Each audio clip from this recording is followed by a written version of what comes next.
heroes. Oh, you already started it. We just got we just to get into it here. We got a introduction of a couple of cool things this week, and like that is like didn't cut the cheese for me. So you wanted to cut the cheese? Yeah. Who doesn't like a good slice of cheese? I don't. Okay, are you besmirching cheese? That's just not, when I hear the phrase "cut the cheese," that is like actual cheese is not the first thing that I think of. But you don't like a good fart? You don't like ripping? That's not satisfying either. These are all good things. If it's your own scent, maybe, but if it's other people's scent, not necessarily. It can be hit or miss. Sometimes it could be nice. It could be flattering. Oh, can it? Yeah. Okay, I'm gonna take your word for that, because I can't recall many moments where I enjoyed other people's stench. Well, myself, maybe my own, but that's about it. I love a good smell, a good musk on someone. Okay. Yeah, that's why I like to play man defense. Really, just get up all in there. Just get up in their face and get a real good whiff. Yeah. Yep. Oh God, I gotta retweet this. Where are we here? Okay. Oh yeah, we're moving and grooving. Yes, and smelling apparently. Well, you just got to make sure the olfactory senses are in line. What is that even? What? Your olfactory senses? I don't know what that is. Your olfactory is your nose. Okay. Well, I have a poor sense of smell. You don't know who Scarlet Scarab is? You don't know what the olfactory senses are? You gotta open up a book, Mr. TLDR. Oh man, see, when you say it hits, oh God, every time it hits me so much differently than if like Goo says it, because like that motherfucker can't read, so I don't know why he's talking any kind of shit. I shouldn't say anything either. I mean, you edit shit for a living. Yeah, but that's different though. I don't care. A book, that's fine, but you are still an editor regardless. Yeah. So don't try it. I'm not gonna let you do that to yourself. Well, that's very sweet of you. I appreciate you sticking up for myself. Yeah. Well, somebody's got to fucking do it. Against myself. That's great. Yeah. Well, be nice to yourself, Wes. That should be your New Year's resolution. That should be. Yeah. Maybe 2023. We'll keep that up there. 2023, the year of me. These polar seltzers, they're gonna make me gassy here, which would have been good for the Northman review last week, but. Oh, jeez, yeah, I'm gonna be letting them fly. Oh boy! All right, so we'll get going here in 3, 2, 1. When we're not scouring down free pizza balls from the Pizza Papa, we'd rather create multiversal incursions. Mark that down, Nick, to deal with our breakups instead of going to therapy. Damn, that was a mouthful. Sure, practiced that one once or twice before. I'm Wesley Sykes. Through the other side of the ether is the Darkhold. To my book of Rashanti, Nicholas J. Esquire, MacGuffin for hire. I like that I'm the Darkhold in this case. I do appreciate that. I like that one. Because, contrary to popular opinion, you do have an evil side. Yeah, you know that. Some people in the DSG know that. Not everybody, but yeah, that's true. But I'll tell you what, there's a exit survey question that you put related to this little intro that you have here, and these two, like, great call on that. Like, of course, they're MacGuffins, but there's another one that you mentioned there. We'll get into it later on, but I'm like, I don't know if that necessarily counts as if that individual counts as a MacGuffin, just to kind of give you a hint at what I'm talking about. Maybe not. We'll talk about it. And if you haven't already guessed, this week we'll be conducting an exit survey on the latest MCU movie, Doctor Strange in the Multiverse of Madness, starring Benedict Cumberbatch and directed by Sam Raimi. But before we get into all of that, yes, not and. It's one of those who knew what commonly misused phrase, like for all intensive purposes. Yes, something like that. That's a tough one. Case in point. Yes, exactly. Mm-hmm. But enough of these phrases here. Let's shed our editor skin for a second here, and be thankful for a moment. Okay. What's one thing you're thankful about your mother? My mother. If I had to say one thing, man, I mean, there's a few different ways you can go here, but I think I'm gonna have to go with thankful for her being a role model for what hard work looks like. So she put herself through college. Oh, Obviously the pricing and everything was a little different than what we deal with now, Wes. sure, but it's all Um, relative, but though. right, exactly, and very impressive regardless. And that's just like a one example though of what she's done throughout her life. So as someone who came over in an immigrant family and everything too, and doing everything she's done since then, like she's a role model. So that's one way I'm thankful for her. I love it, and that's where you get your Portuguese genes from. This is true. I can't imagine Fryer is Portuguese. It is not. It is, I think, English. I don't know. I haven't done Ancestry.com yet, but I think it's English. It's Rhode Island. Sure. Whatever that means. Providence. Oh, Friars. freaking idiots. That's on Come me. on. It's right there. One thing that I'm thankful about your mother. No, I'm joking. One thing I'm thankful about my mother is how pleasant she is. She's just a delight to be around. She always brightens up everyone's day. I could probably, do that a little bit more. May not be my mother at that point. I don't know. But I appreciate how she does that. And maybe one day, maybe I will start doing that as well. You brighten up my Mondays. If that makes that's so sweet. And it's brightening up your background, unless you just got some cool spotlights that I'm seeing. No, it's the sun and hitting the water right next to me and everything. Nope, that's not helping. Excuse me, with your water views and your sunset views there. Says the man that lives in the Cape. Well, on the Cape. Tomato. Yeah. So I don't want to talk about this too much. We spent some time talking about it before the show got started. Moon Knight Season 1, Episode 6, Gods and Monsters, the season finale. We'll be talking about doing an exit survey next week on that. So again, don't want to get too much into it, but thumbs up, thumbs down on the episode. Thumbs up. I was close to being like a thumbs down though, because that the way it ended before the post-credit scene, I was like, that's not okay. Like what you just did to us there, not cool. Post-credit scene, thumbs up. I mean, it's still like a fluid part of the story too, for those who haven't seen it yet. It's not like some like random thing that like ties into the larger MCU. It's all relevant to this series. So thumbs up in the end for me. What about you? I am like teetering right now. I'm right on the fence. I'm going thumbs down here. Okay. For the reason that I've said multiple times in our group chat, I believe I've said it on the podcast as well.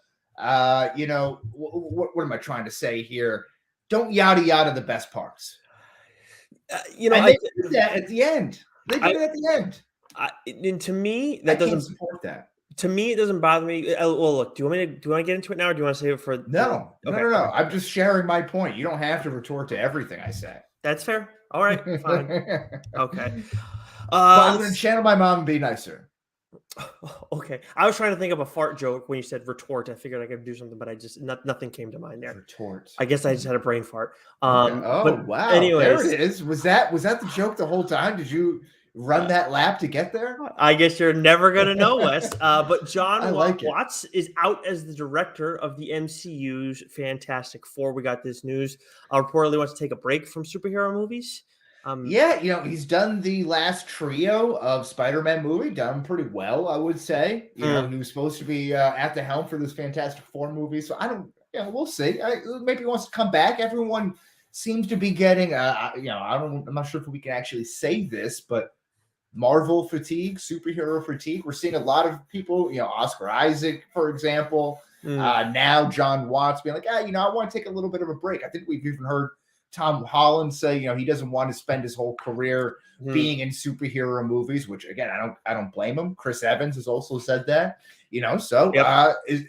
what do you think? Is this a good or bad thing? I think that we're just going to see different people step in and get opportunities, and that just means they're going to get coached up by Feige because we know he has his hands in everything, and I'm okay with that. And I'm okay with other people trying to do different stuff. Like it makes sense. Like we knew with Evans, like he didn't want to take the role beforehand, and it's because you're going to take on this role for such a long time.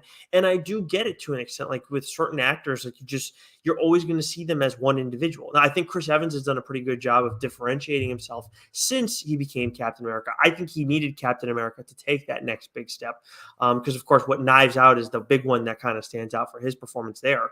But when you look at someone like, not superhero, but a legendary character, Viggo Mortensen as Aragorn. I feel like, he was around before and he's done other stuff, but it's like he's always going to be Aragorn. And Daniel Radcliffe, same kind of deal too, similar kind of vibe. So I can understand that. Yeah, and maybe some people we can throw out there. Maybe they'll stick to the wall like spaghetti. We got John Krasinski. He's a popular name who's been attached to both playing Reed Richards in the Fantastic Four and directing, as well as Brad Bird, who also directed The Incredibles. And then some people have suggested Peyton Reed, who's expressed his love for the Fantastic Four comics, and also pitched this whole story. Apparently, I was just hearing this on a podcast or YouTube or something, but a Fantastic Four 1960s themed story. What do you got, a cat in the background? No, I'm just trying to get Lauren to turn the light on for me, but I need to tell her. Okay. I don't Peyton Reed. Okay, like I'm fine. Look, I'm fine with that. I'm fine with Krasinski. I think that's more wishful thinking on people's parts. Although we did get news. Is it Jack Ryan? Was that the show he had on Prime? Ryan, Jack Reacher. I was confused the two. It's one or the other. I don't know. Like this next season or the fourth season, whatever it is the final season. So could happen. He may have some openings. Who knows here? This goes back to what I was saying about the Marvel fatigue when we're talking about John Watts. Kevin Feige held a company-wide retreat to discuss the next 10 years of the MCU. This was ahead of the Doctor Strange release last week. Question for you, is that good or bad news? I think it's kind of neutral. I don't know if they always do it, but I don't know if they always do that for the MCU, but I know Marvel does like company retreats. That's but I would think that this would happen maybe after Endgame. After Endgame, before entering Phase 4, be like, all right, this is what we want here, or something like that. To feel like where we're at this point, Doctor Strange or the Multiverse of Madness, we've had 5, 6 Disney Plus shows, 4 or 5 movies released since that time. What's going on now? Is this a restructuring or is this a resolidification? I feel like you could kind of view this from both sides of the gun, being like, all right, well, what's come out so far has been mediocre. I don't know. Maybe they're going back to like the drawing board and say, what can we do to revamp this? Or on the flip side of it, is it, hey, this is what we're doing. This is what's happened with the reshoots and everything else here. Let's make sure we're all on the same page for the next 10 years. I think that you're all going, like, everything you're saying is kind of going under the assumption that they didn't have that the meetings like the last meeting that they had in this capacity happened like before Endgame, or like they what if they needed to go back and just like, this is our timeline, like we're going to do it up until now, we still have a few other things planned out, but this is the time where we need to kind of reestablish things. I understand we're in the business of like speculating and trying to read the tea leaves and everything like that, but when I see this, and I know full well because we had on TLDR a former editor-in-chief of Marvel on our show, like this is a thing that Marvel does. Like they have these things where they go and throw out a bunch of different ideas and work through stuff. So to me, like this makes a lot of sense. Like next 10 years, like if you're counting in 2023 on that, maybe that's a little odd. Other than that though, like I feel like they're kind of working in advance anyway. So to me, it makes sense. It just tracks to me. I don't know why. I don't know. I think the timing of this feels a little bit odd. I don't know why. It seems like, again, when it's coming out right on the heels of Moon Knight, when it's coming out on the heels of, or right in advance of Doctor Strange or the Multiverse of Madness. Again, maybe this is just my impression. Maybe it's Marvel fatigue on my end that I'm just applying a little bit to this news here. But, I hear that. And it's like, again, I feel like Phase 4 to this point, I'm like, I don't really know.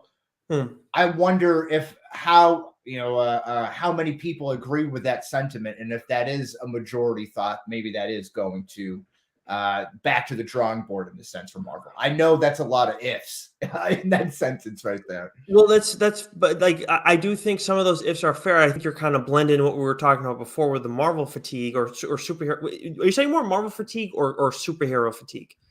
I would say superhero fatigue more specifically Marvel fatigue. Got it. Okay. So when we're talking about Marvel fatigue, I do think that that is something that we've all been asking that question. Look, personally, I'm not worried about it when it comes to like movies and stuff. Like when it comes to the comics, sure, I still read that, but I definitely prefer indie hero stuff, indie independent stories, because there's just a different level of creativity that's allowed within the pages of those. But when it comes to like the MCU, like that's where I spend most of my time with Marvel characters, anyways. So I don't have that. I'm not as concerned about fatigue on my end. But look at like I know you've been worried about that for a while. I think that Mac and Goo has kind of expressed some of that as well, and I don't think they're the only guys that you aren't the only three in the DSG who kind of have talked about that or have felt that in some capacity. So I do think that's fair. I just think when we're marrying the two, I mean, maybe that's the case, but I just think that in general, like they do these kinds of things anyways. Like I said, like, we know on the comic side for a fact that they have done that in the past and they still do it. So the question is like, why wouldn't they do that here? Especially when Feige is running the comic sides of things now too. So like they could be trying to get on the same page. They could be trying to make some adjustments. And I don't blame them if they are, because you are right. Like we're going to talk about one of the movies today, but Eternals, like, in the end, I say it was fine, but like to have a fine movie, but that's what everything's been though. It's all just been fine. Spider-Man was not fine. You gave it a. But 91. That's a Sony movie though.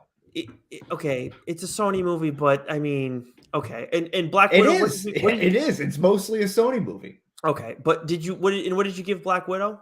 I feel like it's fine. It's an low 80 movie. It's fine. With like one of the worst villains I've ever seen. And didn't you give Shang-Chi? Yeah, you did Taskmaster. Well, actually, no, the main villain, but was it? And you gave Shang-Chi. Yeah, and Shang-Chi is fine. It's just okay. Like it's nothing great. Well, like, what did you give that for a grade though, Wes? I don't know. Look on the script. Oh yeah, it's on the thing. Yeah, that's right. Yeah, I forgot that we have. I was actually dreading looking at that. You gave it an 82. Okay, yeah. I mean, yeah. So they're all just fine. Okay. Well, yeah. Look, like you said, like so. Then maybe they feel like they need to take us like little side. That's why I asked. I'm just saying. I wonder if it's my sentiment feels like if that's felt like by the majority or not. You know, I wonder. I know we have a lot of there's a lot of Marvel fanboys, just like there's a lot of Snyder cut stands and everything like that out there. And I just wonder if people have a tough time saying things or accepting things are not good in the Marvel world. Well, you know, the other thing I think too, like I guess I asked my brother, right, about how he felt about Doctor Strange. He loved it, right? He loved it, and he's liked this stuff forever. You know, he's only a few years younger than me, and he's always been into it. But where we're like in it like crazy, like this is what we do for podcasting. You had a second podcast with it. I do the comic side of it. Like there's all of this where we're crazy deep into it. I do wonder with the average fan, like, are they like, is it them? Are they getting fatigued? Do they fall into this? Or is it more just like a portion of us who are crazy into it? Like you're kind of talking about. Well, yeah. And I wonder, like, do they care that, you know, who the Scarlet Scarab is, you know, like, cause like we're deep into it. We didn't know who that character was, you know, right. But like, no, if they're not that deep into it, do they not care that that's not from a comic book or it's not like really, you know, right. Whatever. Like, I don't know. So I would think not. I would think endless question. Yeah, that was another curveball for me too, but we'll get into that when we do our Moon Knight episode next week. Yeah, absolutely. But you know, just nice to take a scope back. You know, take a step back, look at the greater scope of things. Sometimes. Yeah, no, but I do. Like I will say again, I don't have the fatigue, but I do get the sense. I mean, because I do think that our group of podcasts, like the hosts within it, are a pretty good representation of like the landscape. I think like Joe liked it, but he had an issue with the ending of the movie. You liked it, but like give it a little bit lower grade than I did, which we'll get into shortly. But like Mac and Goo, like I haven't listened to their episode on it, but by all accounts, like it just seemed like they were very much let down with it. I don't know how Rich and I would say that's probably accurate. Yeah, based on what I listened to. Yeah. And then when it comes to Moon Knight too, it seems like pretty much across the board in our group, like there's a couple exceptions that everybody else though did not like Moon Knight or was disappointed at least with Moon Knight. But so I do think that that is like a fair thing. It's just a matter of like how much of that makes up the people who consume these Marvel, like the Marvel content, I guess. But give us more Marvel content, Nick. Let's head to the comic book minute.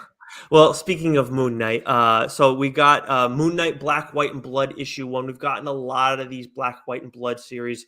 We've got one for Wolverine, Deadpool, Elektra, and Carnage. They're usually 4 issues, and they're like little anthologies, 3 stories usually within the issue, all kind of just happening within the course of the character's history. So something that where people know the character but haven't read a lot about the character, you can easily pick this stuff up and enjoy it. So if you like Moon Knight, want to get to know the character a little bit better without having to catch up on everything, I would pick this up. We also got Hulk versus Thor, Banner of War Alpha 1. So this is a crossover event that's happening. Same writer on both titles. So I have high expectations. Been loving the Hulk stuff that Donny Cates has been writing. So, and you don't give a shit about Hulk by and large either, right?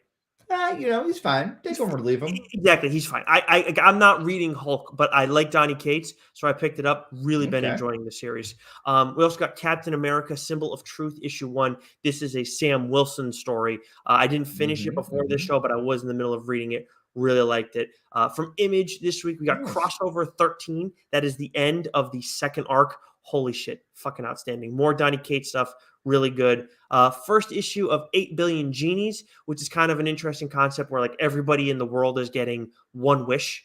I have not given this a read yet, but I do plan on looking at this. This is written by Charles Soule. But everybody has one wish in the world. Like, so that's why that's the count of the genies. So sounds like it could get a little bit messy. And then lastly, from Dark Horse, we got Jenny 02 issue 1. So this is the start of the second volume. We have the writers on the show for TLDR this week, Dave Dwanch and Brockton McKinney, who we had on at the start of Jenny 0, the very first issue. So it was a fun talk there. Really enjoyed this series. If you like kaijus and that kind of shit, this is definitely your vibe.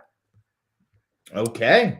All right. There we have it. And we got even more Marvel news for you, Marvel content for you coming this way, because if you haven't already guessed it, as we've been talking about this whole show, Doctor Strange in the Multiverse of Madness, an exit survey. So we have the synopsis here of Dr. Stephen Strange, who cast a forbidden spell that opens the doorway to the multiverse, including alternate versions of himself, whose threat to humanity is too great for the combined forces of Strange, Wong, and Wanda Maximoff. That doesn't really feel like anything that we saw, right? No, it doesn't. And I got to ask though, before I continue forward, are you feeling fatigue in the middle of this episode? No. I'm ready to go. Okay, good. All right. I'm high tea, baby. High tea. Because this is a lot of Marvel stuff. So it's a lot. It's a lot of Marvel. As for the cast and crew, this is of course directed by everybody's favorite director, Sam Raimi. Written by Michael Waldron, who wrote Loki and Rick and Morty, which I never watched Rick and Morty, but I would just not have guessed that this was the same writer for that sort of thing. But anyways, starring Benedict Cumberbatch as Dr. Stephen Strange, Elizabeth Olsen as Wanda, the Scarlet Witch, Chitwell Ejiofor as Baron Mordo, Benedict Wong as Wong. Oh boy. Xochitl Gomez? I think it's Xochitl. Oh, I think the X is is a S. I could be mistaken by that. But Xochitl Gomez as America Chavez, and then Rachel. It still doesn't feel right to me. Well, we apologize, Miss Gomez. And then Rachel McAdams as Dr. Christine Palmer. Yes, and this movie has hauled in 185 million on the weekend domestic box office, including 450 million worldwide. It's pretty good numbers for the first 3, 4, 5 days or so.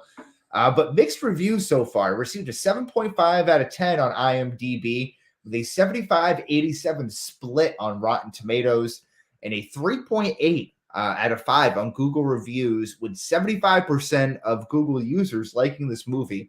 Just a little bit of context here.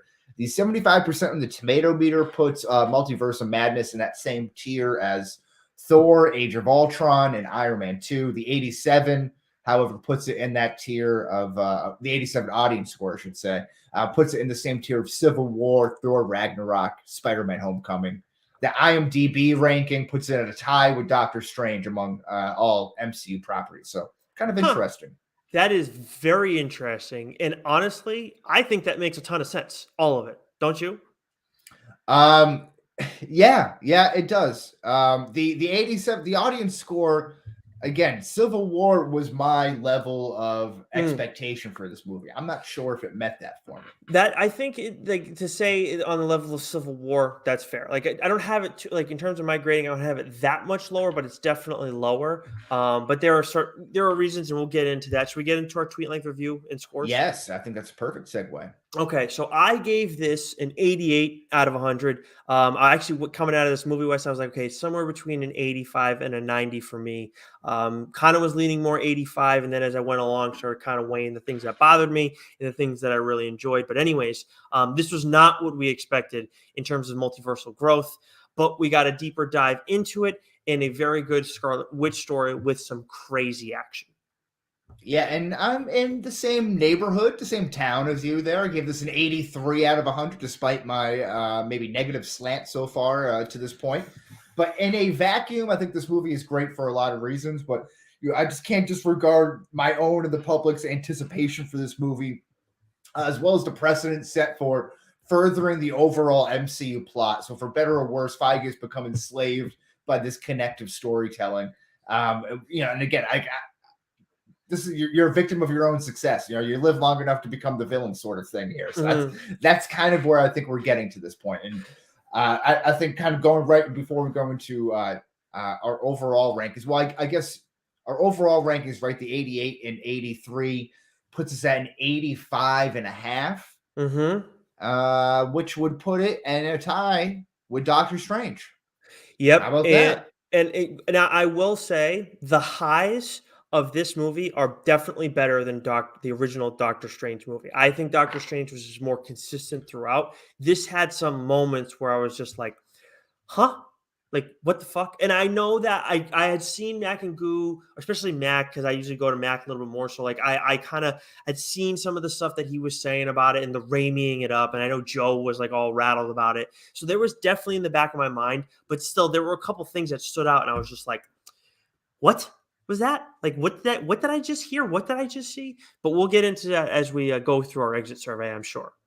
Yes, absolutely. But before that, what's your theater experience? Talk to me here. Well, because I thought this was a great theater movie. I thought this was a fun movie theater experience. Like it had some pops, it had some gore, it had not a whole lot of comedy, but some oohs and ahs. It did. And actually, so this is one of the things like going into it that I feel like it would have impacted my grading if I didn't know this going in. There were certain stuff that was teased ahead of, and some things that were leaked ahead of this movie coming out. And the leaking, I don't think that's on Marvel necessarily. It's unfortunate it happens. But like the teases that we got, we've talked about it already. Professor Xavier, that has been known, and we're obviously a spoiler-filled podcast for those new to us. So if you haven't watched it already, you've been warned. But that was a huge pop in the theater. Lauren had no idea that stuff was coming because I'm not telling her about it. And most of the other people had no clue. So when you see Krasinski, but wasn't that in the teaser trailer, right? That was in the teaser trailer. Yeah, but still, Wes, like that. This is the kind of times, right? But that's what I mean. Lauren is into this a ton right now. Like, and look, don't get me wrong. Like, she's still not like where we are, where she's like gotta see every single thing. Yeah, but she loves Scarlet Witch. Like, this is a movie that she was absolutely all in on and really enjoyed. She had no clue about Xavier. She had as she shouldn't, about Krasinski, because that obviously leaked, but no idea. And she was not the only one who was blown away by seeing Charles Xavier. I still was, but like, now was it a packed? You saw Friday night, so was it? Yeah, it was packed theater. It was a packed theater in Fall River. Got a few drinks. I definitely went like all out going into it. We got a little bit of Qdoba beforehand. Got some sweets and a bunch of popcorn. Got a little alcohol too. So. I was ready to go. Look at you, Friar, letting your hair down here. Yeah, got to mix it up once in a while. But it was a very enjoyable theater experience. Went without that I can remember any issues. Nice. Okay, very nice. Yeah, I saw it 1:00 on Saturday, so it wasn't a packed theater by any means. I sat in the front row, had a row to myself, row with one person in front of me, row with one person in back of me. That was it. Solid. So, very nice, very quiet, but it didn't get the theater pops and everything. But this was a fun movie. Didn't have a jackass trying to cut into my feet this time. I was didn't. And again, this movie was pretty tight at like just over 2 hours. So I didn't have the pee dance that I had to do. Yeah. You know, like other movies. That's good. Yeah, that's it's just you and goo. I swear to God. But that's a good point. I never like this was one I never thought about the length at all, and I feel like I have few of the recent theater movies that I've seen. I have kind of thought about, wow, this feels a little bit longer, but this never did. Whether that's good or bad necessarily, but yeah, like so. Can we talk about the Illuminati cast, or do we want to like? Because I know we have it as a note here. Oh yeah, let's talk about. Let's get into the questions. Yes, we do have a question. We do have one. Sorry, I apologize. Go ahead, start us off. Yeah, let's get into the questions. We'll bring it up all throughout. We'll use the questions as a guideline. How's that? As a syllabus, if you will. It's almost like we've done this before, and I just haven't paid attention or something. Perhaps a time or two. Yeah. Let's get the easy ones, some softball questions out of the way. Did you like this movie, Nick? Yes, I did, Wesley. Yeah, did you? I did too. I did as well. And in fact, how about that? 100% of respondents did as well. So let's just that's good. Throw that one out. But that's great. Did this movie live up to your hype or anticipation? I would say it did not live up to the hype and anticipation. So I'm on the no side of this one. I also agree with you, Nick. I think that's a fantastic answer, as does the majority of the respondents. In fact, 70% of them did to 30%. Yes, this movie did live up to the hype. Interesting. Well, that makes this next question very, very interesting. Then we asked people if they liked it. They all did. Some of them said that a good portion of them said it didn't live up to the hype, though. But Wes, were you satisfied with this movie? 3 variations of the same question. This might be a 2-seam fastball, your 4-seam fastball, and maybe a cut fastball, right? Oh, look at you. Yes, I like it. But 60% of respondents were satisfied with this movie. And I have to say I was not. No was 60%. Oh, yeah. The red means no. Yes. So I agree with the majority, 60%. We're not satisfied by the movie. We're not on Earth 8-3, whatever it is. Red means stop. It's bad. 8-3-8, yes. 8-3-8. Thank you very much. Yes. So I was actually on the yes side of this. I find it very strange. Like, can you explain to me how like you liked it, but you weren't satisfied with it? Yeah, so I think in a vacuum the movie's good, but I'm not satisfied with like what we got from this. Okay. And what was supposed to be like a multiverse of madness, and we don't really get like it wasn't that crazy. I don't know. Okay, so let me ask you this because I did think about this going, and I enjoyed the Illuminati stuff, and we'll talk about that more. But after seeing that and seeing how everyone was like, holy shit. I know Doc has said this, like he wants to stop watching trailers. And I know we've said like, we don't need more. We don't even need anything. Have you thought about like after watching this one or at any point, like, I know we do it for the show, but have you thought about like not watching some of these trailers sometimes when they come out? Yeah, some of it because it's you feel like you know it already, like you've already seen the movie in a lot of sense. But I think the trailer, like a part of this, like don't give everything away.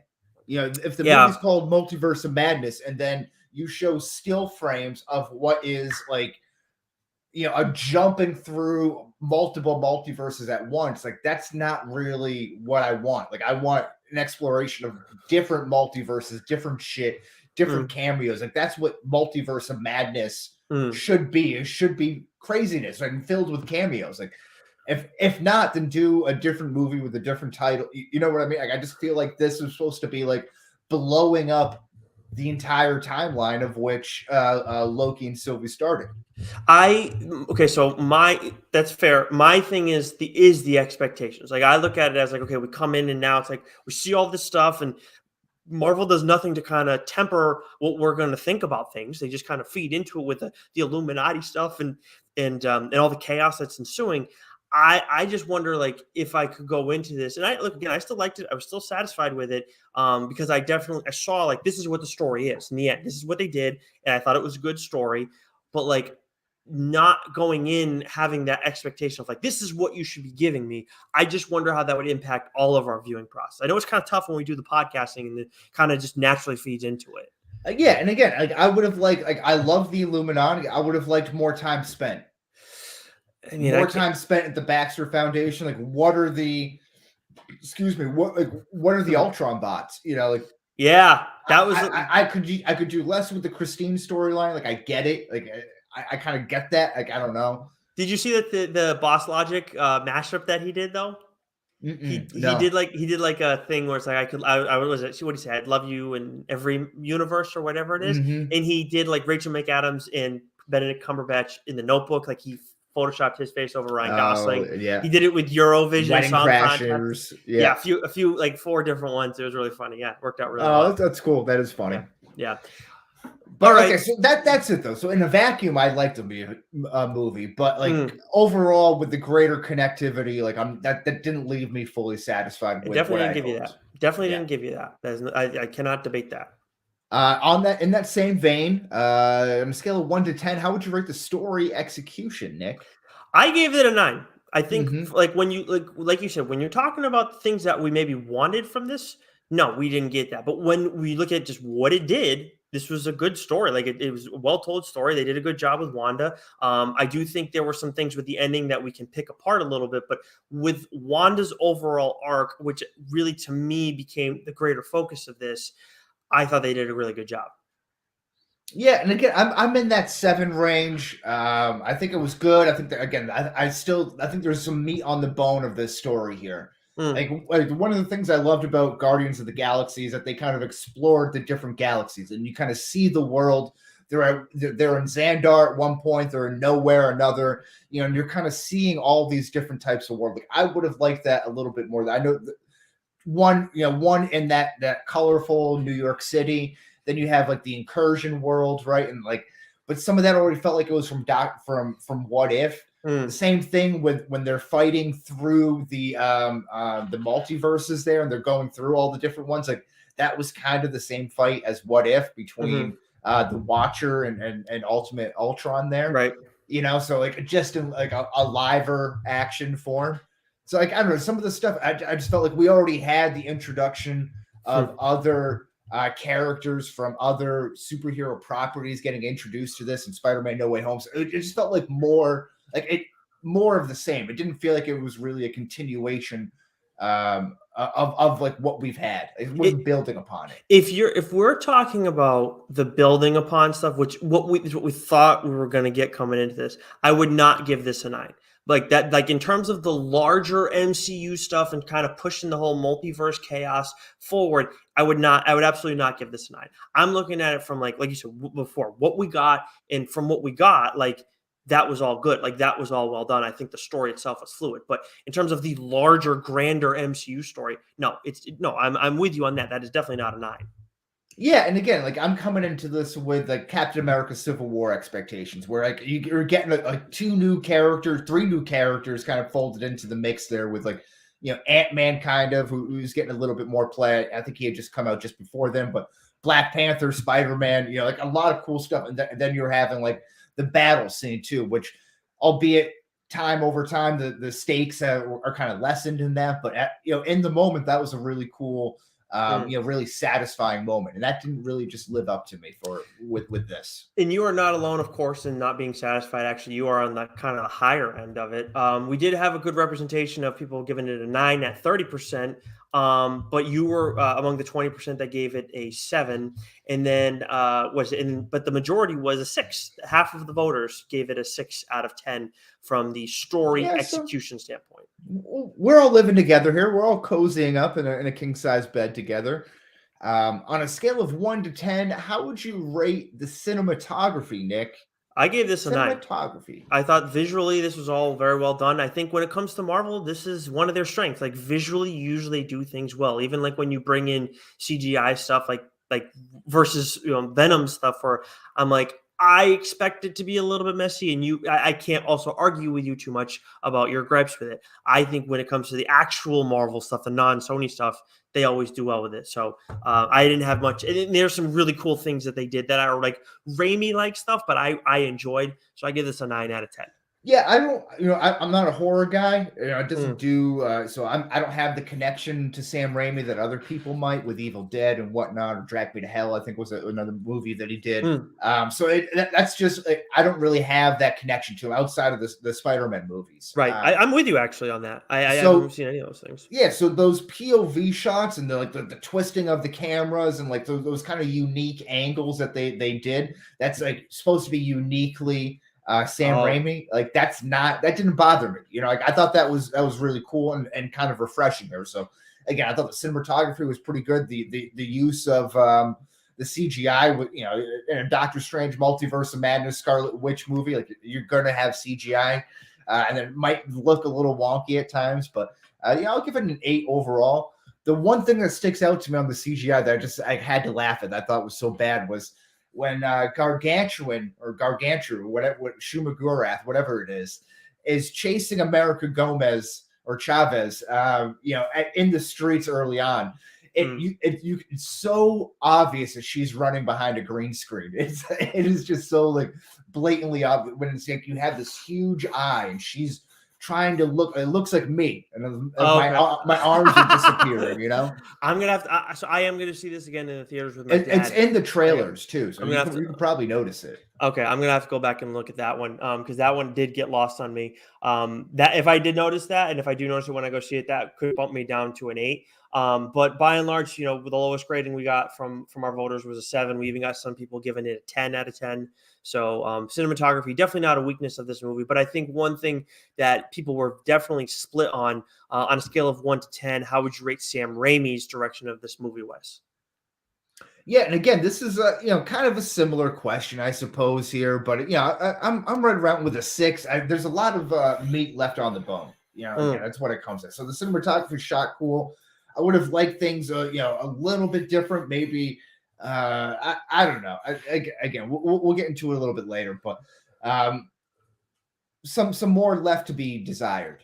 I'm kind of there with you. This is one I gave a 7 out of 10. I think there are some things that Raimi's like made decisions on that I really like. One thing in particular, but by and large, there's some weird shit. I don't know if there's like the whole thing with Mordo when we first meet Mordo. Remember that conversation that he has with Strange in America where he drugs him and everything, right? Yeah. So, do you remember how he's talking about? I don't know if it's Wanda or specifically, or the Darkhold, or the idea of the Scarlet Witch, but something to that end.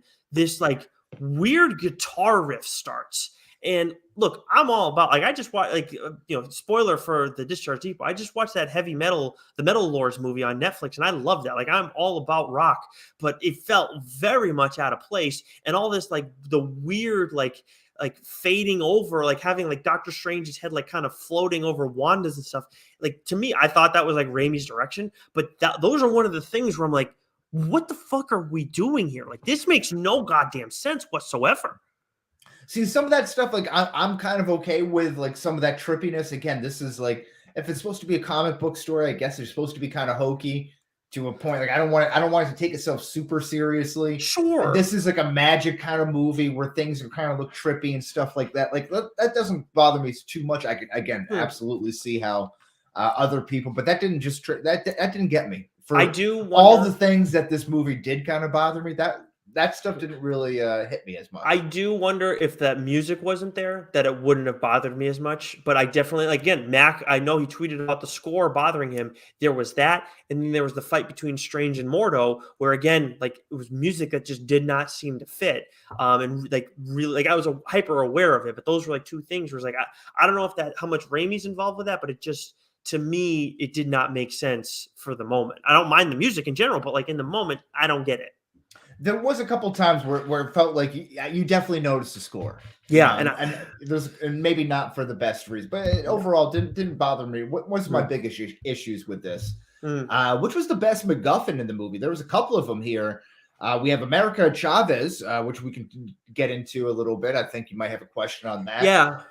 The Darkhold, the Book of Ashanti, but also Mount Wondermere too, which ended up being the real life version of the Darkhold. So you destroy the Darkhold just to get to the Darkhold to only destroy the Darkhold later.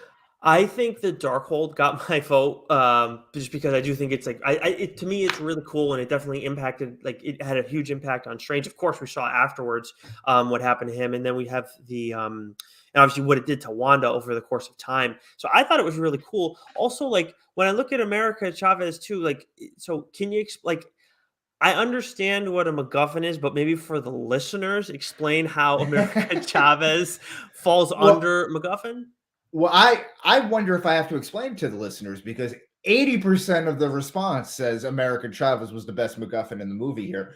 It's There's like 20% who didn't vote for her. So I mean, well, don't leave no man apparently left you're behind. one of them. You're one of them, Nick. So I don't know what's going on. I don't know what you're trying to insinuate, but I don't think I appreciate it. So, America Chavez is a plot device used to kill Wanda. She is Chekhov's gun. She is the only thing that is used to kill Wanda here. So you need her throughout the movie to protect her, while Wanda also needs America Chavez. I keep saying America Gomez. America Chavez's powers to try and get to the different. So like the whole movie revolves around her. Fair enough. But she doesn't really have like she's not really expanded. I thought the actress did a really good job in like the role that she, the lines that she was given. She actually brought some like personality and life to it.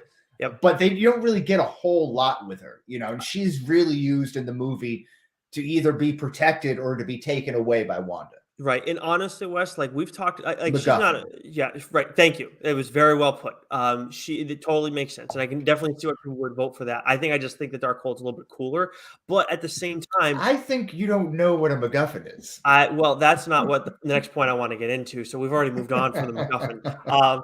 But when it comes to America Chavez, like we talked before about how like child actors can kind of get in the way. And like when you look back at The Walking Dead, like Carl was like the biggest annoyance of them all, where she did a lot of stuff that didn't make sense. But young, I know America's not a child actor, but she's a young actor. And where we saw Kate Bishop, I don't think we've seen her before. She's a first time as far as I'm concerned. Yep, and where we saw Kate Bishop kick ass, at the same time, like they can also screw that kind of thing up. They can kind of screw up a movie, screw up the flow. And where this character, like you said, like she's an important plot device, she can absolutely get in the way of things. But she didn't really. I thought they actually they handled it well. Where she wasn't great, and this wasn't like this huge coming out party for America Chavez, but like she was solid. Like I'm okay with seeing her in the mix again. I'm not worried about it. Like she got the job done. Let's see her spread her wings more down the line. Well, yeah, and it's cool. They don't really explain again a whole lot about her. You get a little bit of her backstory and like, but you don't really know what her powers are. She can make tear holes into the multiverse, but she throws like multiversal punching power. Like I guess at the same time. Like I don't really know. So I would like to know what her deal is a little bit there. But we're getting off track here. What will be the most rewatchable scene from this movie, Nick? So there are some really good options, and I was kind of stuck between two. I was stuck between Wanda in the mirror dimension and at Carmitage and Scarlet Witch versus the Illuminati. I ended up going with Scarlet Witch in the Illuminati, which is where the majority I'm surprised that this was even a question. Like, it has to be Scarlet Witch versus the Illuminati. I think the only other acceptable answer here is Strange meeting the Illuminati. Like, the biggest takeaway from this movie is the introduction of the Illuminati. I think everything else is honorable mention, That's fair, and that's fine. Look, again, like I still went with it, and that's 70% of the voters went with that.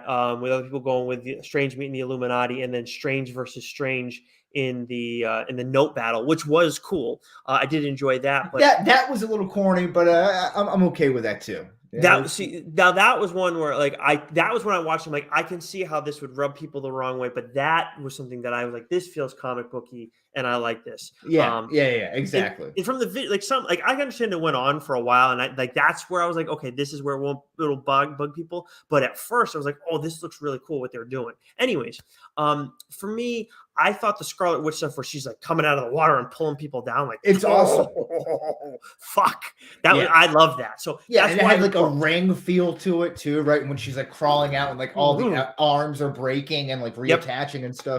Yes, but I do agree with you that I love that one, but it is definitely a distant second to Scarlet Witch versus the Illuminati because I feel like that was everything.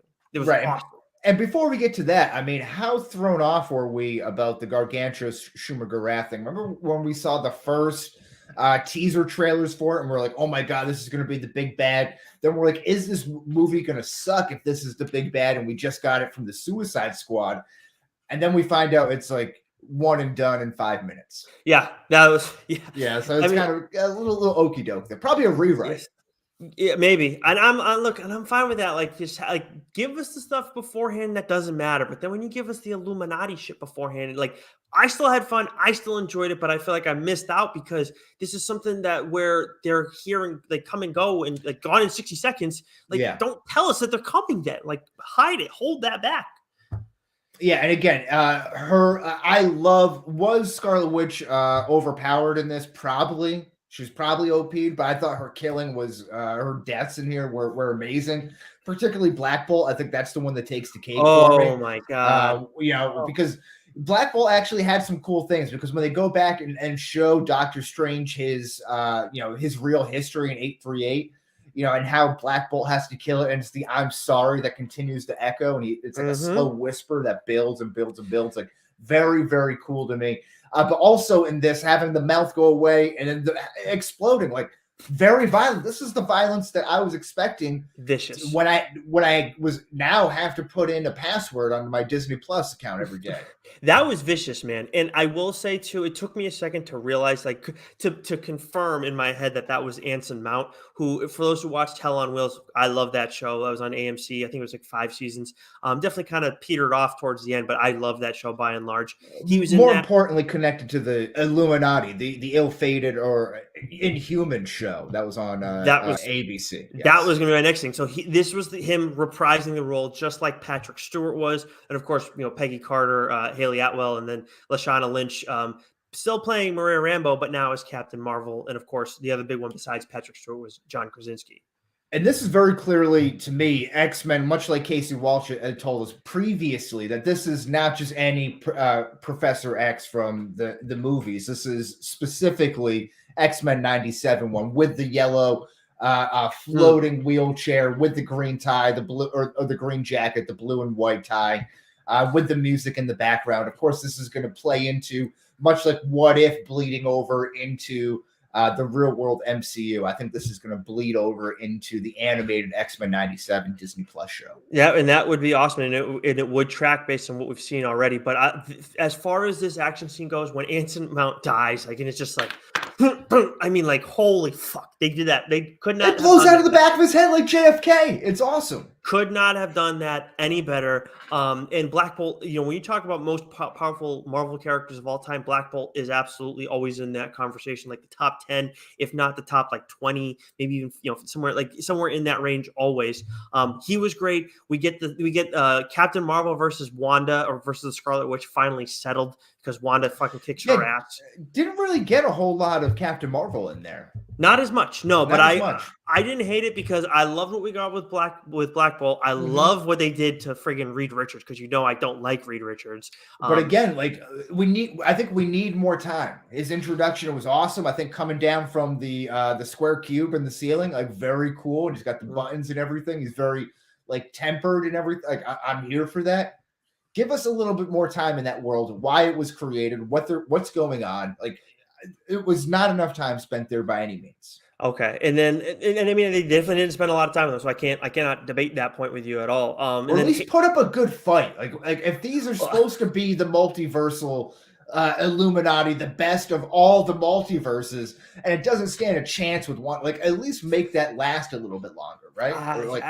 Or showcase some moves. Like Reed Richards lunged at Wanda and didn't even get anywhere close. She just turned into Ribbon Buddy. I would change nothing. Didn't even get a shot. I would change nothing about what she did to Mr. Fantastic. I loved it. I don't like Mr. Fantastic. I'm fine with Krasinski if he plays that role, and I'll give him a shot. But I don't like Mr. Fantastic. I'm just saying, let him like wrap around Wanda, and it would be like use reason, try to whisper, and then something happen. Like let there be some sort of a back and forth. Okay, well, I guess under that sense, fine. But I wouldn't change it. And then like Anson Mount wouldn't change it. One punch knockout right after the opening round. Captain Carter, her bit was well done, and then what they did with friggin' with Xavier, yes, but but that was awesome. But like what they did with Xavier, man, was like, oh my god.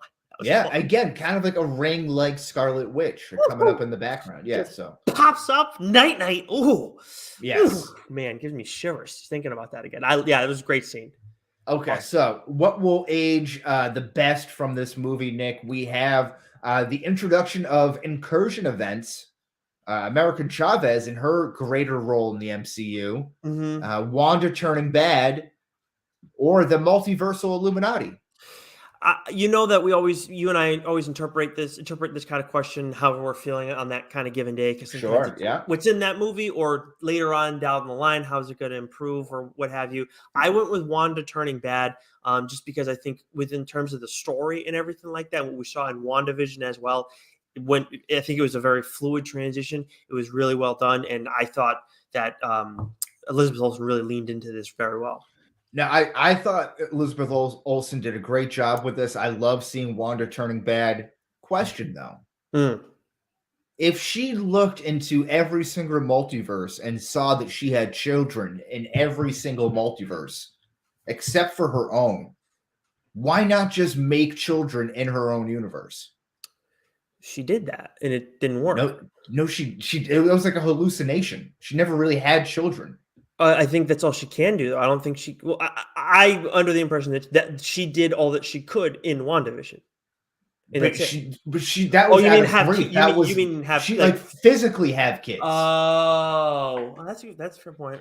Wouldn't that solve this whole like problem? I guess that might solve the problem. Because Yeah. she's not a mother. Like she like this whole plan of hers is flawed. Like I don't know who it is at some point, whether it's Professor Xavier or Doctor Strange, but she's like, so what happens when you go to this multiverse and you kill the other version of yourself? But that's where and she's like, I don't have an answer for you. She's like, I guess I guess it is what it is. That, and to me, that's where I look to the Darkhold, where they talked all this bunch about how it leaves a mark on people, how it twists you. And as much as it's, still a MacGuffin doesn't. It just didn't seem really fully thought out, though. Can you explain again, what a MacGuffin is again? It's a plot. It's something used solely to push push the story narrative. So I'm joking. Now you're going to prove that you're smarter than me. That's today's mission is. Got it. Okay. Nick, I don't know anymore. Okay. Where are we? I don't know what's going on. What universe are we in? For me, I think the introduction of an incursion event for me. I think that's the big takeaway for me again. Because this is what's going to set up to me. I've said this time and time again. This is what now I'm waiting for. I don't know when this is going to happen, but Secret Wars, you have an incursion event, a collapsing of two universes together, maybe to the battleground world, maybe with Doctor Doom hosting it. Like, how awesome would that be? So maybe that's when we get the Tom Cruise Iron Man. Maybe that's when we get the Hydra Captain America there and facing off against one another, or all that type of different stuff. Like how cool would that be? Tobey Maguire Spider-Man, Tom Holland Spider-Man going at one another, like that type of thing. In a Civil War type battle. I think when you look at it from the larger picture, like what's going to age the best, I agree with you. I'm like, that was the other one I was in between when we were looking at the voting here. And I think that the majority of our voters, 40%, were with you on the incursion. Yeah, and the other one, I'll give a quick honorable mention to America Chavez for much of the same reason, right? Because I think when you look back, I think she could have a big role in this about being, again, that connective tissue physically and metaphorically, to what's going on with the multiverse. That's a good point. Yeah, that is. Okay. We have this is fun. This is my favorite one here. Okay. In your opinion, what will age the worst from this movie? Yeah, so we had How Dumb or Weak they made the Illuminati. So that was, you could tell who might have wrote these suggestions. Not exploring the multiverse enough. Lack of anticipated cameos. Sam Raimi. Then we had two write-in responses here. The story is a bit simplistic. Wow. It allows all sorts of amazing things to happen, but I think it makes the MCU more prone to serious plot holes, if not properly handled. Then someone else on the opposite end of the spectrum wrote nothing. That's funny how interesting. So for us, we have for the ones that we gave, 30% voted for not exploring the multiverse enough, and that was the leader in the clubhouse. Yeah, and again, it's kind of split there. You got Sam Raimi coming up afterwards in a tie with How Dumb or Weak the Illuminati was. And my two biggest ones are the multiverse and the Illuminati, right? It's like if it's called the Multiverse of Madness, let's go and explore these worlds here. Let's spend some time in it. Let's get some growth of America Chavez and find out what her powers actually are instead of having a dead Doctor Strange on his dead last life saying you can do it, I believe in you. Like it's a kind of like very go team 2-minute warning, fourth quarter, like coach speak sort of thing, that didn't really hit for me. And then also the Illuminati, like again, a little bit more time. Even I know this is probably one and done. These aren't probably characters that are going to be reused again. This versions that we saw again in the MCU. So have a little bit more fun, spread it out a little bit, give us some time to breathe. So when you talk about the moment of towards the end where it's America and zombie Doctor Strange talking to one another, I liked zombie Doctor Strange. I thought it was fine by and large and everything. Not something that bothered me. That was something that bothered Joe. I know, but what did bother me was what you were just talking about. And this is kind of why I lean towards Raimi on this one, because I feel like this was more, I don't know if this is his direction. I know he's not the one who wrote it, but that speech, that conversation that those two had back and forth, I didn't time it. When I go and watch it with my dad, I might time it. It felt like it lasted like 30 seconds. It was probably a little less than that, but it's like, did you just see what Wong is doing right now? Like he is holding Scarlet Witch in there by like a fucking thread. There is no way this conversation can happen like this right now. So like that was one when I talk about like the points that got taken off here, that was definitely like that one. And then the other stuff I talked about with the Mordo and the weird guitar riff, those are my two biggest detractors in this entire movie. And that's where like I feel like that's Raimi stuff. Where some of it I liked, these are some things that like really annoyed me. Okay, I'm right there with you. I like it. I'm right there with you on that. Something that was annoying by a lot of people's standards. What if? Did you like how What If was incorporated into the overall MCU storyline? 70% of the people say yes. Yep, and I also say yes. I liked Peggy Carter. I was in the minority on this one. I know that, but I like Peggy Carter. I liked a lot of What If stuff. I didn't love that they were trying to connect it to the larger MCU because I didn't think they had to do it because it seemed like at first they weren't trying to necessarily do that. But in the end, I like her look as Captain Carter, and I thought it was really cool what they did with her, and even the killing part.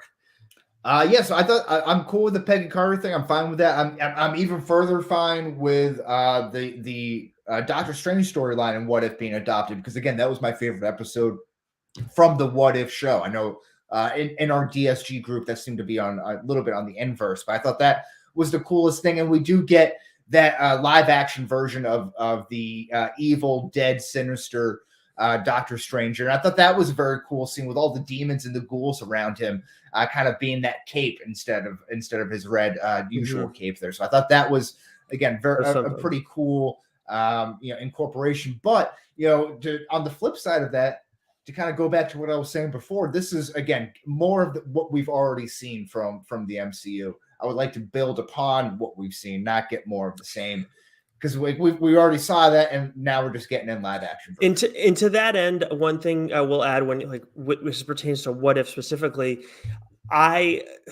one thing that Marvel has done, I think, so well is they reward the people who are crazy loyal to their stuff. And we've seen this in other properties, but Marvel does it usually really well. With this, when we talk about the larger picture of furthering the multiversal stuff, you're not really rewarding like the people who are crazy loyal to the brand and everything like that. So as much as I say, like, I am not the person who needs it to be like, what does it all mean? I am not that person in this podcast. I will say you have made a very good point, and I kind of noticed it when we watched it, but you've made a good point throughout this. Like, they don't give you that in this. So in that sense, that is definitely like an area in which that they failed. When you're talking about the movie itself, it's good. I enjoyed it, but the larger stuff, yeah, like that's a really good way to put it. Like, it's already stuff that we've gotten. Like, the movies are supposed to be, if anything, the stuff that moves shit forward. Yeah, I think so too. I think that's very well put. The movie should be what kind of be the driving force of everything here. I think that's very well put. What was your favorite cameo in the movie here? So we have Mr. Fantastic, of course, Peggy Carter, Black Bolt, Captain Marvel as Maria Rambeau, or Professor Xavier. So people went one way or the other on this one. They only voted for two, and I was with the minority of the 30%. I voted for Professor Charles Xavier. What about you? Yeah, and I voted for Mr. Fantastic here because again, I thought that was cool and that was the big surprise thing. Although when we're talking about this now, I find myself talking about Black Bolt a lot, which I think is kind of interesting. Going back to that scene, that killing scene, and his own death scene. For a guy packs a punch, you didn't have to say a whole lot. Sometimes the quietest room, still waters run deep. Is that what they say, Nick?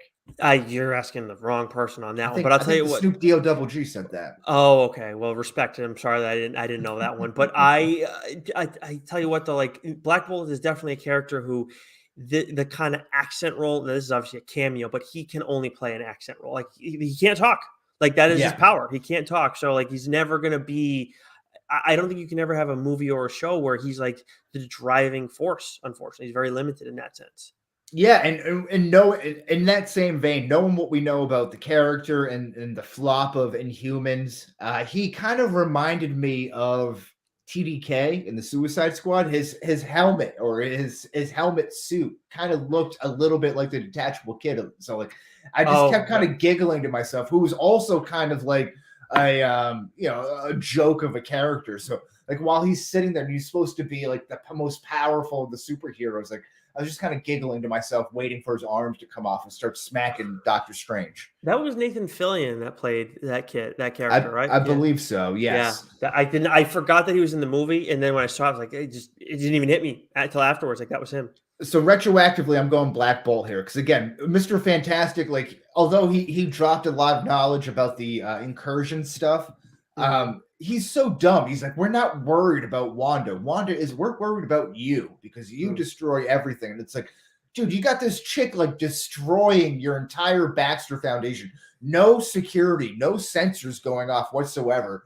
They're just in a Wi-Fi stone room, like a Wi-Fi free stone room there, and like you get no awareness of what's going on until the final second. And it's just bam. It's like so dumb. I could not stand that. And then we also didn't even include the Ultron bots in there. I don't think anybody would have voted, but that was Ultron was another cameo in this as well. Again, what's the deal with those? I would like to know. Is that something that Reed Richards created? Is that something that Hank Pym created from a different universe, or is this again the Tony Stark variant that we've all been talking about that we wanted to see, like Peace in Our Time, Tony Stark, with an Ultron, bot for around the world? Yeah, we'll never know. We'll never know, Wes. But what we can know is what the best movie of the MCU's Phase 4 is thus far. How did you vote?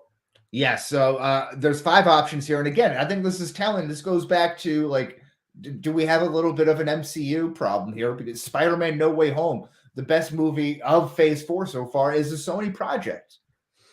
Yeah, but I mean, okay, I don't know how the pie works and like who gets the credit and stuff like that, but we've seen what Sony does with their other shit. To act like Sony is 1,000% driving the bus on this. Yeah, but Nick, they brought, not only is this a Sony project, but the best things about the movie were brought in from former Sony movies. But still, we like that stuff, and they did a good job with it. Yeah, that's what I'm saying, though. So it's like, I would give Sony more of the credit on that. We've seen Sony mess up so much that I just refuse to believe. Like I understand, I know what you're saying, Nick, but I'm looking at the evidence given to us here that this was a Sony movie with Sony's name on it, and the best things about this movie, this No Way Home that we're talking about here, is it really an MCU? Pulled in were from the Sony movies. Is it really an MCU movie then? Yes, it is. It's both. Okay, then. Well, I either so then it's not but if it's an MCU movie, then how is it a Sony movie? Is I guess my point. I understand the details. Okay, they're both. But okay. I'm saying the one that Sony like had its hands on happens to be the best one. It's like it's telling that the character that Marvel doesn't have the rights to put out the best movie this year. Okay, I don't know if I don't. I think saying it's telling is not. I don't.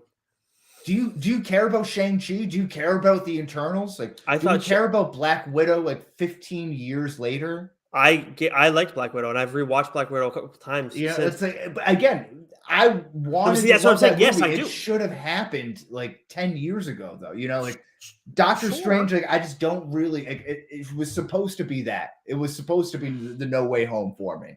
It just didn't land.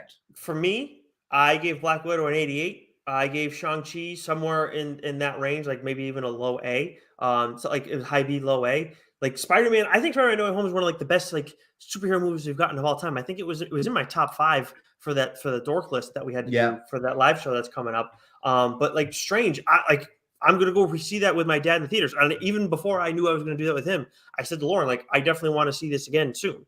I don't know if I was gonna do it in the theaters again. That's not usually my style, but like I like all these. The Eternals is the only one where it's like, yeah, okay, like no, that was like that didn't come out. Like it was a solid movie, but like in terms of Marvel stuff, no.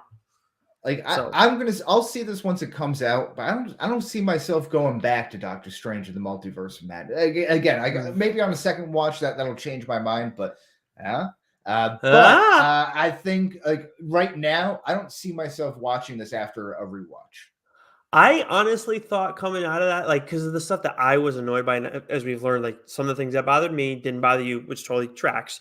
I, for some reason, was thinking you were not going to like this.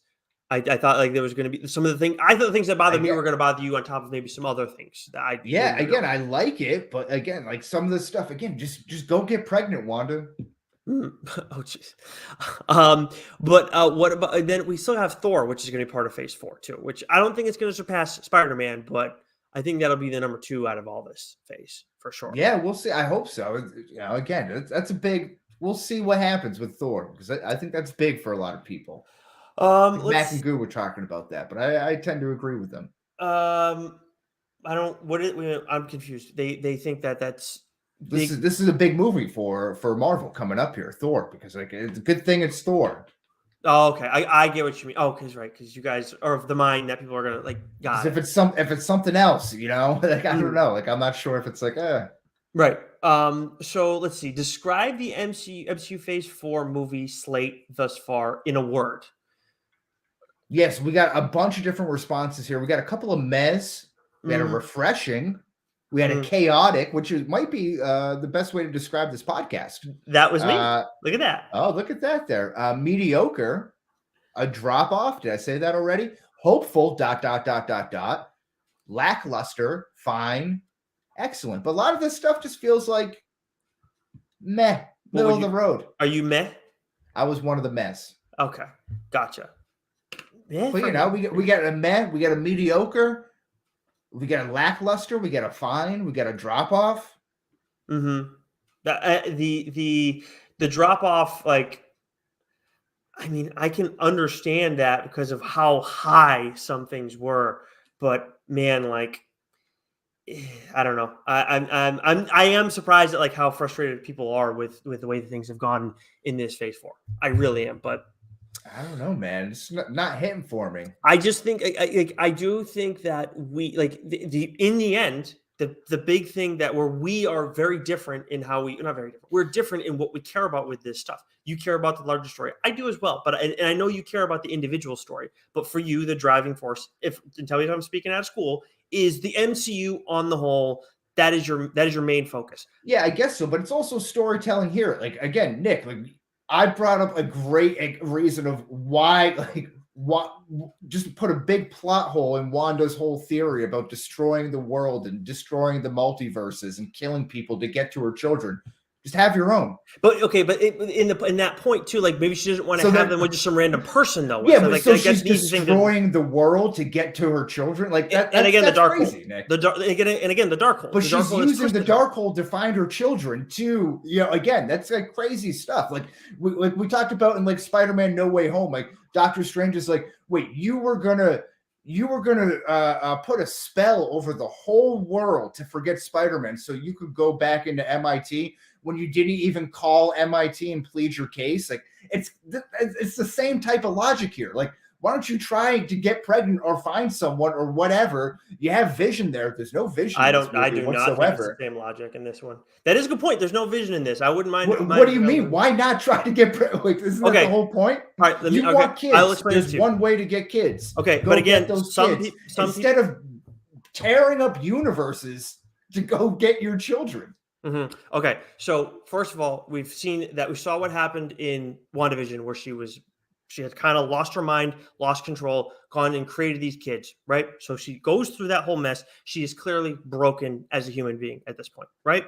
She gets a hold of the Darkhold, which then leads her to realize that her kids are out there somewhere. So she is broken. She now has the Darkhold, which we now understand even more so in the MCU, how it can twist people over I time. understand all of that, Nick. But then, but okay, again, well, okay, but again, let me finish. No. Let me finish my point. So she goes through all that, and then you're saying, and so she's trying to get her kids back.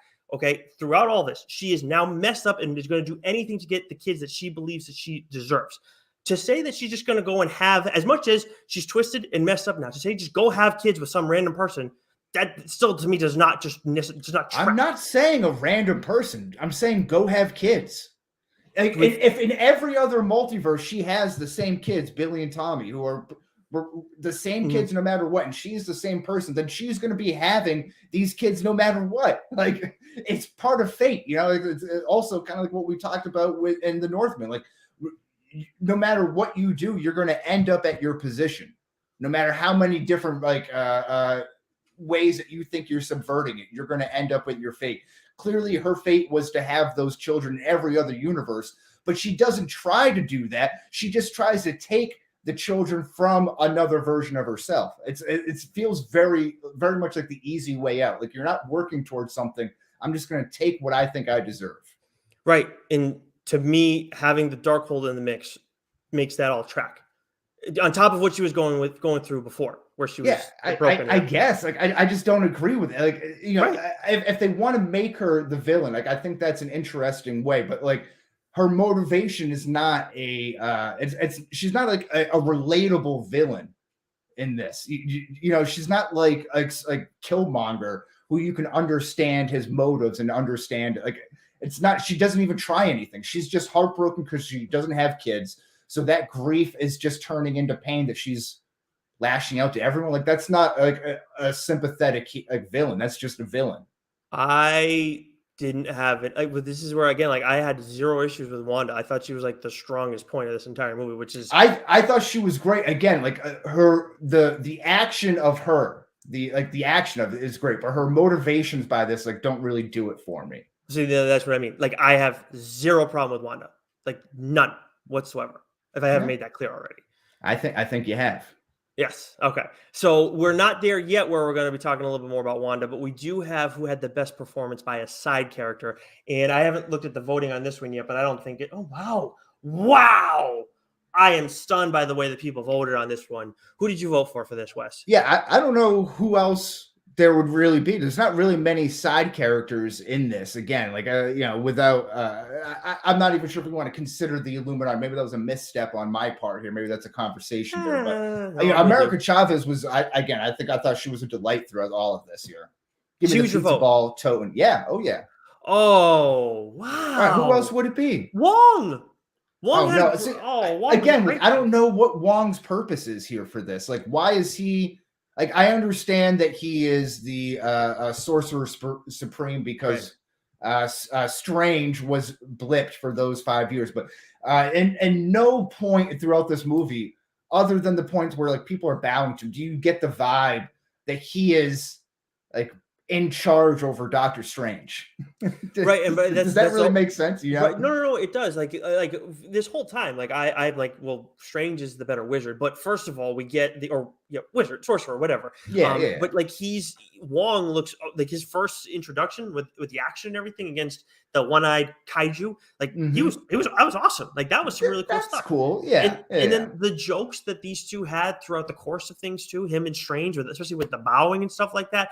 I think that when you look at some of the strengths of Doctor Strange in his movies, the dynamic between him and Wong, even we see it bleed into Endgame. Like, you wanted more, like that, like all of that, like they have a very good rapport. So I think Wong's slugging percentage, like, yes, he doesn't come to the plate a lot, but when he comes up to the plate, man, he delivers. See, I think Wong might be. He had like a great all-star debut. Yeah, maybe like a rookie of a year type season, and now he might not be an all-star, but he's a great player. You know, like, and he's a great player that you want on your team, but he's maybe just not an all-star. Like, he's like a really good, like, role utility guy. And I think he does that in this movie. Yeah. Maybe a step above or so. I don't want to besmirch Wong that much. I love the Dirt Dogs. Don't get me wrong, but no, I think like he was fine. He didn't like blow me away. I thought he was just Wong in this. See, this is where like it's Nixon was never an outfielder, huh? Anyways, this is where like with our show is I get what makes it great. Like I like that was when I walked out of the theater, I was like Wanda, and as much as he wasn't on screen a lot, Wong was awesome. Like I loved every single time he was there. I really enjoyed Wong, and I know Strange is in there longer and stuff, and it's a lot more challenging to do what he's doing. Same goes for Wanda, but like I was just like coming out of it. Wong is like when we talk about best performance by a side character, there's no doubt in my mind Wong's going to win this. So see, I thought America Chavez, again surprised me a little bit there. I thought she had a little bit more, especially when she was sitting down talking. Sitting down talking with Strange right after they eat. I thought that it kind of opens up a little bit more there. I thought she got a little bit more personality. Solid for sure, solid. And I don't know the Spider-Man back and forth line about like the that's right. Oh yeah, that was good. Got a little giggle out of it. That was funny. And I don't know if you mentioned it, but Billy and Tommy was the other grouping that you threw out there for best performance by a side character. But they were fine, but who's going to vote for that? Again, should I put the Illuminati on there? Or I don't think so. I think that honestly, even if you didn't include Billy and Tommy, you would have been fine. I thought that was more as a joke. I think it was just these three. The cameo, like the representative in the cameo, right? But like, no, it was exactly. They were all cameos. They were not side characters. Like Wong, Dr. Christina Parker, and America Chavez, like were much like on a completely different level. So I think you got it right. The voting, not necessarily, but the representation, yes, in the poll. Who lost the movie, Nick, here? Okay, so this is... All right, so I'm Wanda. Wanda lost the movie because in the end, obviously, things do not go well for her. And she kills herself? The whole thing, I mean, I don't think she's dead, but... Yes, like effectively, she tries to do that. So she loses out on her kids. She realizes she's a monster. She goes through all this chaos and everything like that. Like everyone knew that was going to happen. Like she was going to see her kids in the Scarlet Witch form. They were going to be freaked out. Like that was very telegraphed, right? Yeah. At the end with that, it was telegraphed. It made sense. And with the way everything else was going, like I didn't know how else they were going to stop her. So when that happened, it was like, okay, I see where they're going. It makes sense. All right, I'm fine with it. Because otherwise, it's like they can't beat her. They're not going to. So yeah. And again, I would have liked a little more love from the Illuminati there. Just a little bit more. Go a few more rounds. Don't go 3 rounds. Don't none of this first round knockout nonsense. And that was 30% of the vote there, tied with disappointed Marvel fans for the most. Again, disappointed Marvel fans that could be. I was the Illuminati, but I could be swayed to Wanda now there, though. I could be swayed over there now. Okay. And then we have one write-in, which was not applicable. Again, probably the same person who wrote nothing. Yeah, I mean, we'll get to the grading in a little bit, but like the grading... This isn't a perfect movie. Even when you look at the highest grading, like it doesn't make sense that there's a non-applicable and a nothing for those kinds of questions, like about negativity. So I don't get it. Yeah, it's again. I had high hopes for this movie. I wanted more out of this. In a vacuum, this movie is fine. I don't understand how that's the way that I don't know. Anyways, but whatever. That's the listeners. We give them a voice too. Who won the movie? Wes, who'd you vote for? I voted for America Chavez because again, I'm not sure if Doctor Strange wins out of this. That was one of the other nominees. I mean, he's really one of the main villains in this movie. You could argue, the Fantastic Four and X-Men. Like, I don't think that's the real X-Men or Fantastic Four that we're getting introduced to. So, like, again, this was a bit of like an okie doke there. It's fun. Sam Raimi, I guess, deserves a little bit of love, but I don't know. He seems to be getting a mixed bag here. And Wanda was a villain. I can't support anything that Wanda did in this movie. So this is why when we talked about who lost the movie, where I was kind of like spinning my wheels for a second there, I voted for Wanda lost the movie. I also was the person who wrote in Wanda won the movie. I can see that though, because she it was like her turning heel is such a cool thing. Mm-hmm. It was cool to see. I get that, but there's her motivation in this movie and what we've seen throughout, like her story arc. I don't know. It didn't line up for me. Sorry, I just saw that. I saw we had a comment for hello from Thailand, and it kind of threw me off. Oh, hello. We're big in Thailand. The Apparently, opiate channel. Oh, we got some opiates going on. but Putting anyway, people to sleep. but anyways, we already had that debate about Wanda and her Yes. motivations there. That's we need to go down that road again. But this is what we already gave our scores, of course. But on a scale of 1 to 10, how did the viewers score this movie? And we ran the gamut as we usually do here, from starting with 69, very nice, to a 91. We had 75, 78, 82s, 88, 81. So kind of everything in between there, which again I think is pretty representative of how the overall public feels about this movie. I think when you go past, I can understand people going to 75. I can. When you go past that, though, you're going into 69. I don't. I would love to know why that person felt that way.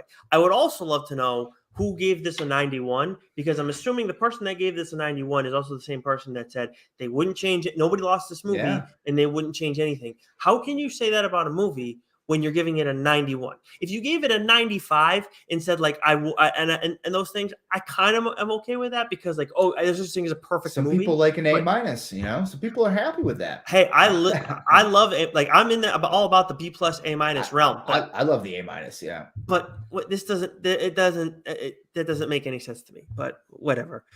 Anyways, Hey. that does it for our exit survey. Yes, it is. We have exited the exit survey officially here, and we are hopping aboard the discharge depot, Nick. Nothing. Not even not a horn. Nothing. I was hoping you were going to do that. Wah, wah! So I will kick things off as we turn in. So I watched Metal Lords on Netflix, which is I want to say it's like I saw this title card. Yeah. Yes, and it's it came out in April. Actually, I didn't realize it had been out. We saw it. Lauren and I saw it the other day, and we're like, "Hey, let's put this on." And I'll tell you what, I absolutely love this thing. So the Batman is my favorite movie of the year so far. This is like right in that, like not far off. Like, and this is definitely like it's a coming of age thing. Yes, it's a coming of age story. And it's I think it's a teen story and everything like that. But it's like it's all about like rock and heavy metal and stuff like that, which is definitely in my realm. So I really enjoyed it. Adrian Greensmith. I don't know. I might have misspelled it, but that's the guy who plays Hunter Sylvester. That kid's going to be a friggin' star. Absolutely outstanding. Every single time he's on screen, it's like you're captivated by his shit. Outstanding character. Really, really enjoyed this movie. So if you like rock in any capacity and enjoy it, like I would give this a look. All right. As for me, this is not anything of a recommendation. Just the basement bar is open and operational. So I finally got that finished. Now I got to do some decorating a little bit and, get some shelving on the inside. But, the basement bar is coming along just fine. From everything I've seen in the pictures, it looks like you did a great job. How long did it take you to do that? Oh, a long time. Probably. I did it in pieces. So it probably took like 4 or 5 months, but it could have been a weekend project if I just like planned it out right. Really? Wow. Maybe 2 weekends or something like that. But I took my time and just didn't touch it for a while. That's a lot, man. So like a ton of respect for me on that, because I would not have the patience to do something like that. Yeah, it's mostly even. It's mostly level. Okay, well, I'm sure you know what. I'm sure I'm gonna love it when I see it. Yes, absolutely. I could not do that shit. But the next time I'm going to see you is not going to be at your place, because as we get to Shared Universe. #Dork is going to be doing Doctor Strange in the Multiverse of Madness like we did this week, but they have their live event coming up where they're going to be doing the top 25 comic book movies as voted on by the DSG. Wes and I did take part in this, so make sure you guys, we will be in attendance as long as the Celtics don't screw me over. We will both be in attendance at Idle Hands on Sunday. I don't know the time, I forget, but check out Dork's page. Yeah. But very excited for that. And after we get those rankings, I'm sure ahead of our Moon Knight episode, we will do something with our rankings in some capacity, right? Like we did last time. Yeah, absolutely. We'll have them all together. We'll have them in. We might even do an exit survey as well. Oh, okay. Maybe. I think that's a really good call. Then from Mac and Goo, they already did Doctor Strange in the Multiverse of Madness because they get early access to movies. So they are going to be doing Moon Knight, I believe, this week as well.